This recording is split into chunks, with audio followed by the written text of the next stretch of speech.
Nagenya is a killing squad. Oromo need justice. Oromo need justice.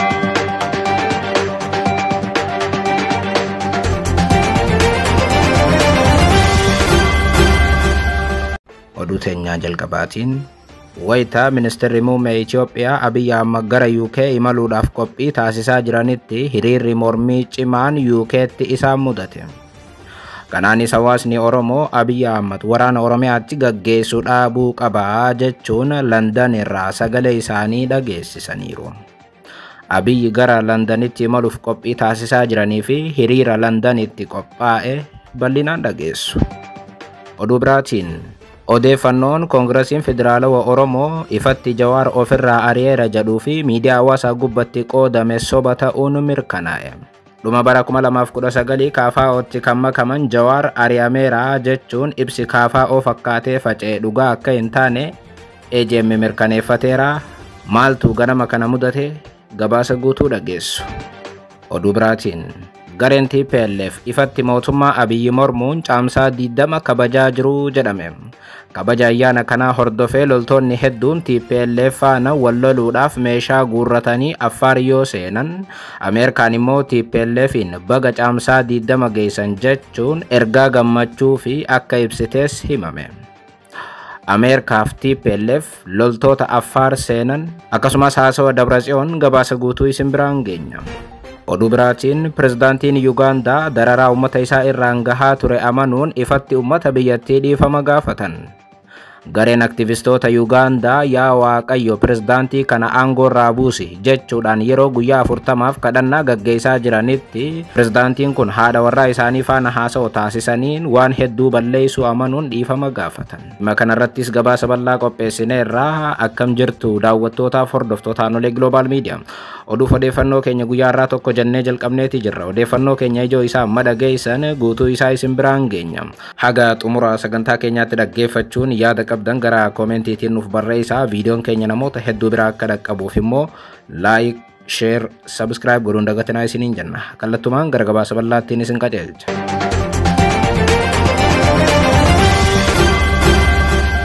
Oduu teenyaa jalqabaatiin wayita Ministeerri Muummee Itoophiyaa Abiy Ahmed gara UK'tti imaluudhaaf qophii taasisaa jiranitti hiriirri mormii cimaan UK'tti isaan mudate.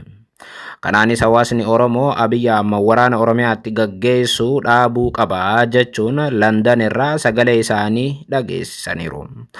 Tibbana bulchaan Itoophiyaa biyyoota Awurooppaa garaagaraa irra naannawaa jiraachuu deddeebiin isin biraan gahaa turreerra. Waggaa 7 Itoophiyaa kan bulchan Ministeerri Muummee Abiy waggaa 7 guutuu Oromiyaatti waraana qabu hunda bobbaasee yakka waraanaa raawwachaa turuu addunyaan ragaa baati. Haleellaa dirooniitii fi meeshaalee waraanaa ammayyaawaa dabalatee hedduu isaaniitiin uummanni Oromoo kan naga'aa qe'ee isaa keessatti ajjeefamaa tureera. Waraanni amma duraatu osoo ummata fixaa jiru Ministeerri Muummee Abiy Ahmed ammallee waraana biraa keessa galuuf qophii taasisaa jira jedhame. Tibbana biyyoota Faranjiitti daawwannaa taasisaa kan jiraniif bulchaan biyyattii kun waraana amma Eertiraa faana jalqabuudhaaf jiru irratti kadhaa dippiloomaasiitiif akka ta'e namoonni siyaasaa ni himu. Warri adiin waraana Eertiraa faana yoo eegalle nan mormina jechuudhaaf Abiy Awurooppaatti imalee jedhu xiinxaltoonni. Biyya Faransaay irraa daawwannaa isaanii kan jalqaban Ministeerri Muummee Abiy sana booda Xaaliyaanitti aansaniiru. Biyyoota lamaanitti gaggeessitoota biyyattii waliin marii bu'a qabeessa taasifneerraa jedhan Abiy Ahmed. Amma immoo UK fi Jarmantu hafeef lamaanuu wal duraa duubaan ni daawwatu jedhameera. Keessumaa UK'tti haala addaatiin daawwannaa akka taasisan tilmaamameera. Waggoottan 7 biyya bulchanitti takkaa waraana irraa hafuura fudhatanii kan hin beekne Ministeerri Muummee Abiy amma waraana biraatiif qophaa'uu kana hawaasni Oromoo mormeera. Waraanni hin barbaachisu jechuun hedduun daandiitti ba'uu irratti argamu. Haaluma kanaan waraana Oromiyaatti gaggeeffamuun haati Oromoo ajjeefamaa, waraana Tigraayitti gaggeeffamaa tureen dargaggeessi Oromoo dhume, amma immoo dargaggeessa Oromoo waraana Eertiraatiif qopheessuu hin hayyamnu jedhu hawaasni Oromoo London jiraatu. Caamsaa 27 hawaasni Oromoo London jiraatan hiriira ba'uun Tasuma waraanni amma gaggeeffamus fudhatama hin qabu. Inumaa waraana amma deemaa jirus dhaaba rakkoon jiru mariidhaan haa furamu jedhan hawaasni Oromoo UK jiraatu.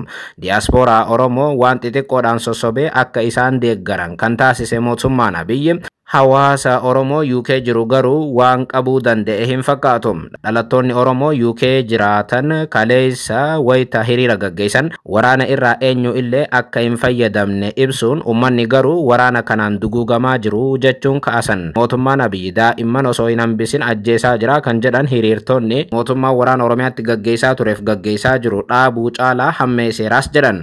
Waraana kana amma booda dhaabuu qaba. UK'n deeggarsa Itoophiyaaf gootu keessa deebi'in ilaaluu qabdi. Keessumaa mootummaan Abiyyi waraana gaggeessu mootummaan UK akka balaaleffatuu fi waraana irratti akka hin deeggarre hawaasni kun gaafataniiru. Alaabaa Oromoo guddittii kan qabatan hawaasni Oromoo kun ajjeechaaf dararaan uummata Oromoo irra gahaa jirus hatattamaan dhaabbatee yakkamtoonni seeraan akka gaafatamanis waamicha dhiyeessaniiru.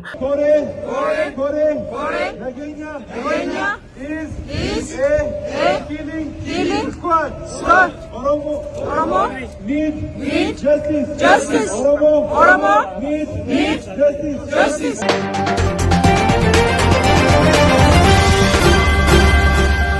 Oduu biraatiin odeeffannoon koongirasiin federaalawaa Oromoo ifatti Jawaar ofirraa ari'eera jedhuu fi miidiyaa hawaasaa gubbatti qoodame soba ta'uu mirkanaa'e. Dhuma bara 2019 KFO'tti kan makaman Jawaar ari'ameera jechuun ibsi KFO fakkaatee facee dhugaa akka hin taane AGM mirkaneeffateera. Yeroo ammaa mootummaa ciisa dhorkaa kan jiran namni siyaasaa Oromoo guddichi obbo Jawaar Mohammad mootummaan kanaan waan rifateef Photoshooppii hin jirre qindeessee raabsaa jiru jedhame.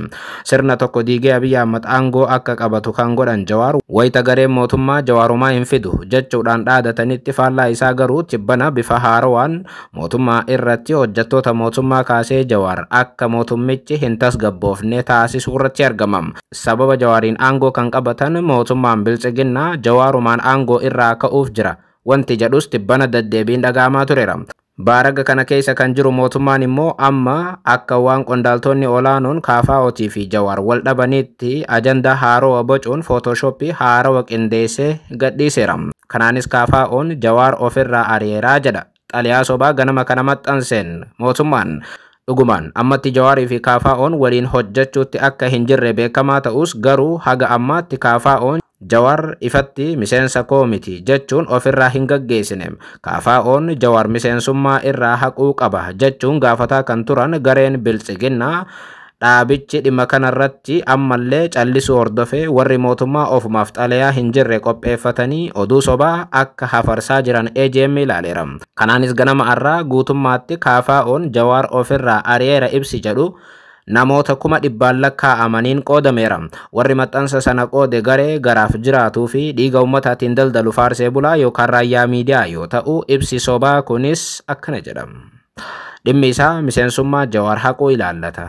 Akkuma gubbaatti ibsuudhaaf yaalametti miseensa paartii keenyaa kan taatanii fi hoggansa olaanaa paartii keenyaa ta'uun tajaajilaa kan turtan obbo Jawaar Mohammad yeroo ammaatti hojmaataa fi dambii paartiin keenya ittiin hogganamuun alatti eeyyama paartiitiin ala socho'aa waan jirtanii fi akkasumas ammoo yeroo hedduudhaaf walga'ii hoggansaa irratti argamuu waan hin dandeenyeef gaafa caamsaa 19,2017 irraa eegalee miseensummaa KFO irraa haqamuu beeksisuu barbaannaa jechuun xumurama xalayichi.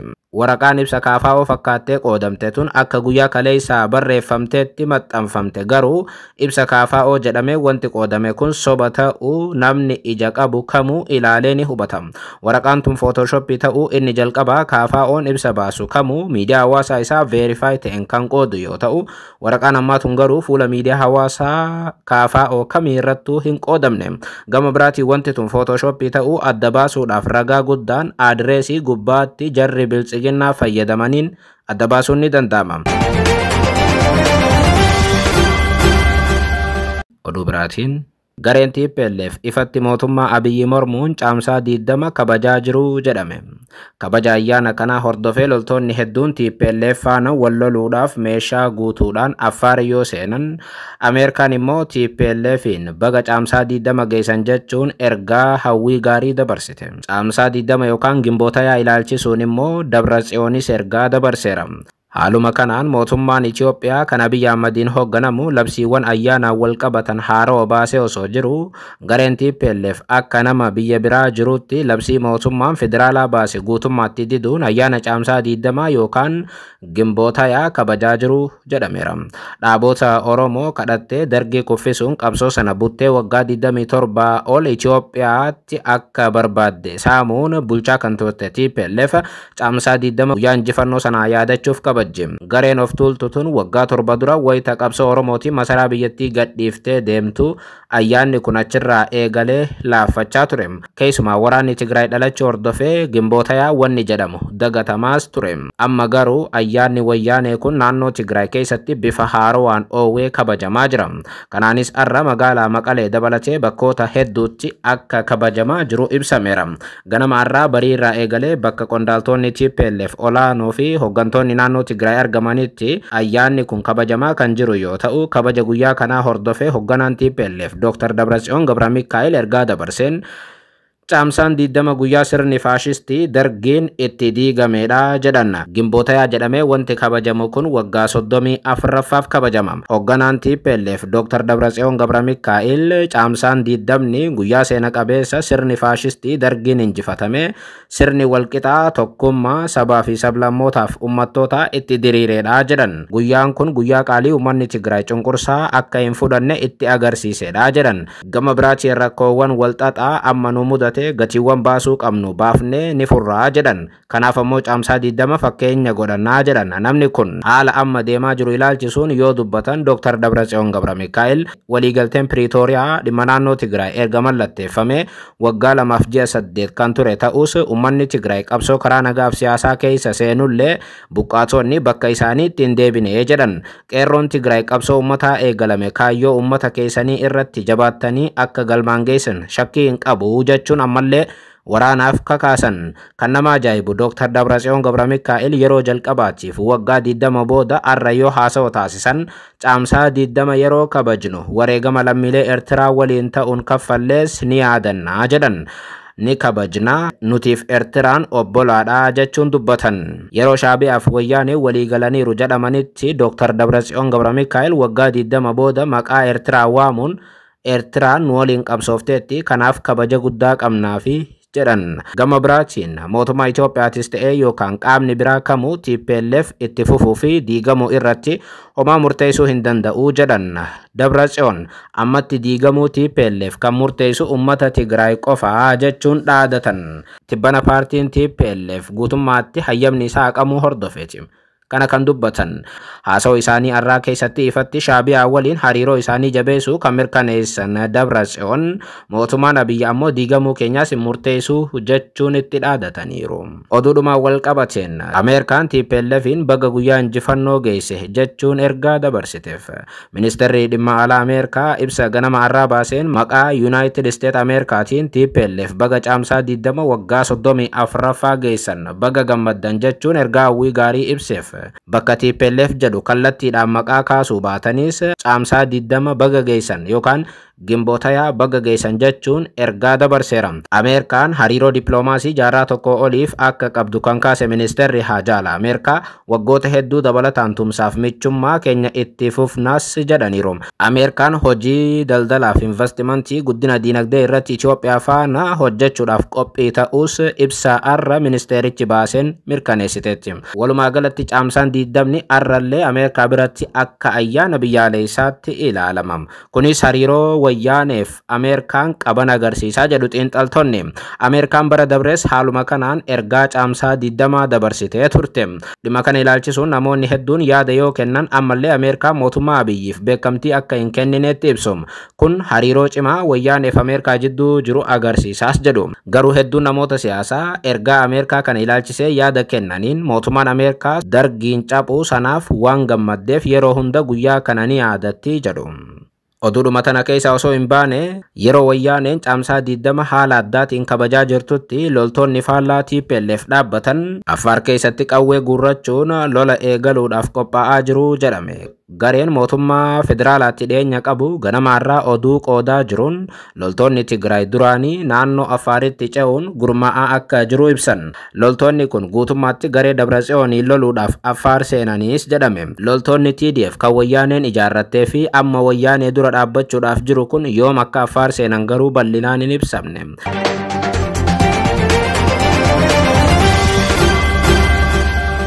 Oduu teenyaa xumuraatiin Pirezidaantiin Yuugaandaa dararaa uummata isaa irraan gahe amanuun ifatti uummata biyyattii dhiifama gaafatan. Gareen aktivistoota Yuugaandaa yaa Waaqayyo pirezidaantii kana aangoo irraa buusi jechuudhaan yeroo guyyaa 40f kadhannaa gaggeessaa jiranitti pirezidaantiin Yuugaandaa kun haadha warraa isaanii faana haasawaa taasisaniin waan hedduu balleessineerra dhiifama jedhaniiru. Pirezidaantiin Yuugaandaa Yoweri Museveni fi giifti dureen isaanii Jaanet Museveni daba hamaa mootummaan isaa lammiilee irratti gaggeesseef ifatti dhiifama gaafatan. Sababni dhiifama kanaa guddaan biyyattiin bara dhufu filannoo waliigalaa gaggeessuuf qophaa'aa jiraachuu hordofeetii jedhu miidiyaaleen biyyattii. Sagantaa kadhannaa biyyaalessaa Paaster Peeshant Riwaabiyoogo dhuma torban dabaree qopheessan irratti hirmaattootaaf haasawaa taasisaniin pirezidaantiin kunii fi haati manaa isaa akkas jedhan. Keessuma Bugaandaa keessatti kufaatii bulchiinsaa malaammaltummaaf lammiilee irraa fagaachuu dabrees bara bulchiinsa isaanii miidhaa uummata Bugaandaa irra dhaqqabeef dhiifama gaafannaa jedhan. Walcinaa dhaabbatanii haasawaa xalayaadhaan qopheeffatan kan dubbisan jaalalleewwan lamaan Yuugaandaa bulchan kun badiin hamaan uummata Yuugaandaa irratti raawwatamuu beekan. Nama ta'e kan hin dogoggorre akka hin jirre kan akeekan jaalalleewwan lamaan kun karaa hedduudhaan dogoggora akka hojjenne ni beekna. Dhiifama nuuf godhi yaa gooftaa jechuun waaqaas gaafatan. Akka hooggantoota olaanoo biyya kanaatti sochii dogoggoraa raawwatame kamuu ajajuu dabalatee ergamtootaaf bakka bu'oonni keenya badii isaan raawwatan hundaaf gadi of qabuudhaan itti gaafatamummaa ni fudhannaas jedhan haati manaaf abbaan manaa Yuugaandaa bulchan. As the top leader of the movement, we humbly have full responsibility of all the mistakes made by ourselves, our agents and representatives.